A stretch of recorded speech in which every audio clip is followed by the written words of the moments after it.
दरम्यान आताच एक मोठी बातमी हाती येते। सर्जिकल स्ट्राईक नंतर पाकिस्तानमध्ये हालचालींना वेग आलेला दिसतोय, कारण पाकिस्तानचे लष्कर प्रमुख राहील शरीफ यांनी लढाऊ विमानांची पाहणी केल्याचं समजतंय। प्रशांत कदम आमचे प्रतिनिधी आपल्याला अधिक माहिती देत आहेत। प्रशांत, नम्रता, भारतानं केलेला सर्जिकल अटॅक हा पाकिस्तानसाठी इतका अनपेक्षित धक्का होता की त्याच्यानंतर पाकिस्तान अशा पद्धतीने काहीतरी हालचाली करणार हे खरं तर अपेक्षितच होतं।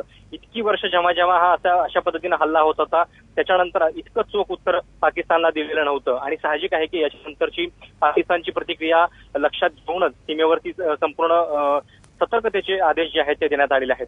आज या संदर्भातली जी महत्वाची घडामोड झालेली आहे, पाकिस्तानचे लष्कर प्रमुख जे आहेत राहील शरीफ यांनी पाकिस्तानमधल्या जे लष्कराच्या वेगवेगळ्या कमांड्स आहेत त्यांच्या अधिकाऱ्यांची एक बैठक घेतली। शिवाय लाहोर, पेशावर या ठिकाणच्या सगळ्या लष्करी परिस्थितीची पाहणी देखील केलेली आहे।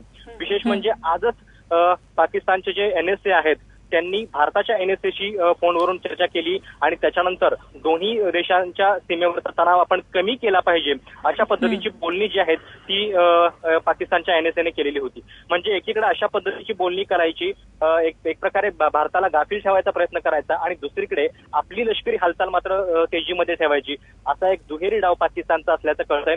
साहजिकच भारतीय सुरक्षा यंत्रणा या सगळ्या हालचालींच्या बद्दल अलर्ट आहे आणि पाकिस्तानची नेमकी आता पुढचं पाऊल पाकिस्तानचं काय असेल याच्याकडे देखील सगळ्यांचं लक्ष आहे।